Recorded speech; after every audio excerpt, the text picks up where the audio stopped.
তোমার কি 2026 সালে মনে হয় যে কেউ যদি দেশের বাইরে পড়াশোনা করতে চায় স্টিল কানাডার জন্য বেস্ট অপশন নাকি অন্য কোনো কান্ট্রি কনসিডার করতে পারে? অপশনস কি, তুমি যদি অপশনস দাও ধরো গ্লোবাল কানাডা বাদে অন্য কোনো কান্ট্রি কিংবা কানাডা এখনো বেস্ট অপশন, তোমার কাছে কি মনে হয়?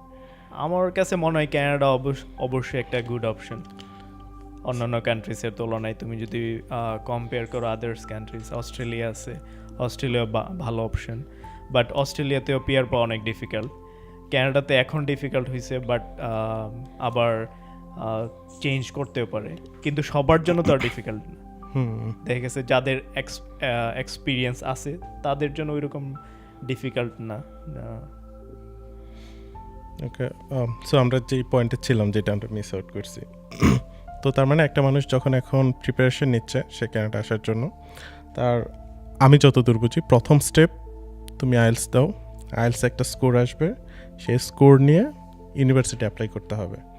হ্যাঁ, ইউনিভার্সিটি ইন দ্য মিনটাইম এবং তোমার ব্যাংক স্পন্সরশিপ কে হবে, তুমি যদি এগুলো আস্তে আস্তে রেডি করতে থাকো, রেডি উই আইএলস এর প্রিপারেশনের সময়গুলো রেডি করে ফেললে ভালো হয় আর কি, তাহলে টাইম কম ওয়েস্ট হবে। দেন অফার লেটার আসলে, যে ইউনিভার্সিটি থেকে অফার লেটার আসবে ওই অফার লেটার নিয়ে তুমি তোমার ভিসার জন্য প্রিপারেশন নিবা।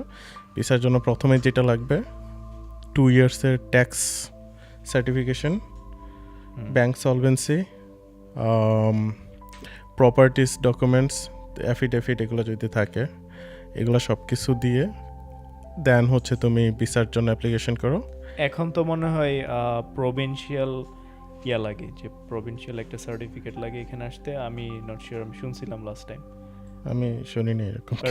যারা রিসেন্টলি অ্যাপ্লাই করতেছে তারা হয়তো বা রিসার্চ করতে, কিরকম প্রভিন্স কোন প্রভিন্সে আসবে ওই প্রভিন্সের এখন মনে হয় প্রভিন্স মুভ করা যায় না নাকি? না আমি বলছি প্রভিন্সের অ্যাপ্রুভাল লাগে। ধরো তুমি অন্টারিওতে পড়তে আসতেছো, তোমার একটা প্রভিন্সের অ্যাপ্রুভাল লাগে। এটা কি এখন আছে কিনা আই এম নট শিওর, আমি তো আর এখন অ্যাপ্লিকেশন করতেছি না বা ওই সম্বন্ধে জানিও না, বাট যে আমার সময় যে জিনিসগুলো লাগতো ওগুলো তুমি অলরেডি বলছো। আচ্ছা, এটা যদি লাগে আপনারা কেউ দেখলে এটা নিয়ে আপনি অবশ্যই রিসার্চ করে নেবেন। দেন হচ্ছে তারপর টিকিট কিনে তো আসবে। তারপরে যে ইগুলো হচ্ছে এখানে তুমি যেটা বললা যে স্টুডেন্ট হিসেবে আসলে পড়াশোনা কন্টিনিউ করে, মানে চাকরি করে পড়াশোনা কন্টিনিউ করে পুরা টিউশন ফি মোটামুটি ইম্পসিবল, আমার কাছেও তাই মনে হয়। সো ফ্যামিলি ব্যাকআপ থাকলে ভালো অপশন, অবশ্যই পুরাটাই নিজের উপর ডিপেন্ড করা উচিত না।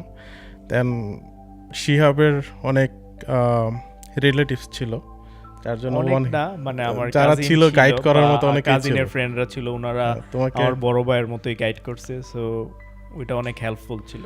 এটা আমার জন্য অনেক বেশি ডিফিকাল্ট ছিল। যেমন আমি ধরো রিজাইনা থেকে যখন এখানে আসছি আমি বাসা খুঁজে পাই না।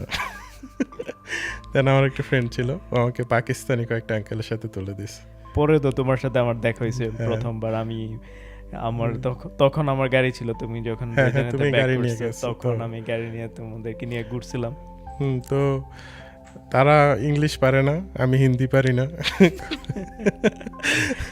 তো খুবই সমস্যা। বাংলাদেশি যারা মোটামুটি তো হিন্দি বা উর্দু, মানে ওই তো বলতাম আর কি। তো আমিও এখনো হিন্দি উর্দু এই তো। দেন জব কেমনে ম্যানেজ করতে হয় আমি জানি না। দেন ওই ফ্যাক্টরিতে জব করছে, একটা ফ্যাক্টরিতে, মানে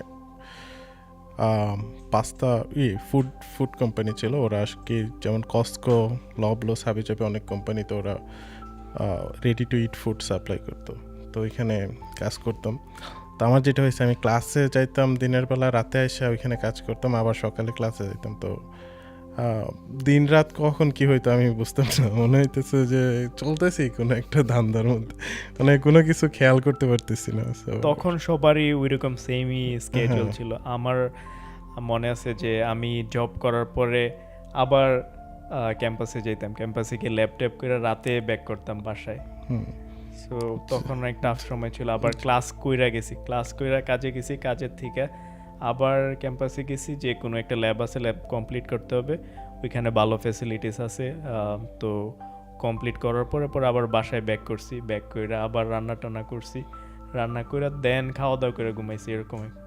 হ্যাঁ, আমি যেটা করতাম আমি সকালে ক্লাসে যাইতাম, ক্লাসে আমি খাবার নিয়ে যাইতাম। তো ক্লাস করে বাসেই কাজে চলে যেতাম। তো ওই কাজ শেষ করে খাবার দাবার খেয়ে আর কি ব্রেকে দেন আবার বাসায় আসতাম রাতে বাসায় এসে আবার পড়াশোনা যা করা দরকার করে ঘুমাইতাম, আবার সকালে উঠে ক্লাসে, ওই ক্লাস থেকে আবার কাজ থেকে আবার রাতে বাসায়, মানে কখন কি হচ্ছে মানে পুরা। হ্যাঁ, বাট আস্তে আস্তে সময় চলে যায়, সো ওইটাও একটা ফান।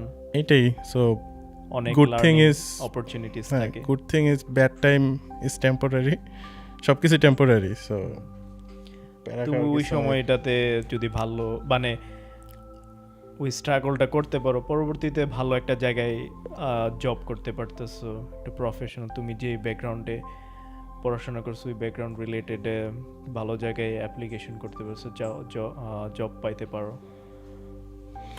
হ্যাঁ সেটাই। আর মোস্ট ইম্পর্টেন্ট থিং যেটা এখানে আসলে যেটা হয় যে ম্যাক্সিমাম মানুষই ডিস্ট্রাক্টেড হয়ে যায়, আউট অফ ট্র্যাক। কারণ এখানে আসলে টাকার, আমার মনে হয় যে টাকা অনেক কিছুই হয়, সবাই টাকার পিছনে ঘুরে না, অনেকেই অনেক কিছুর পিছনেই আসলে ডিস্ট্রাক্টেড হয়। সো এই জিনিসটা মেনটেন করা টাফ, এটা আমরা যেমন বলতেছি, বাট কম বেশি সবাই ডিস্ট্রাক্টেড হয়। বাট এটা মেনটেন করে যে চলতে পারে তাদের জন্য সামনের জার্নিটা অনেক ইজি হয়। যারা যত বেশি এখানে ডিস্ট্রাক্টেড হয়, সামনে জার্নি তাদের জন্য অনেক কঠিন হয়।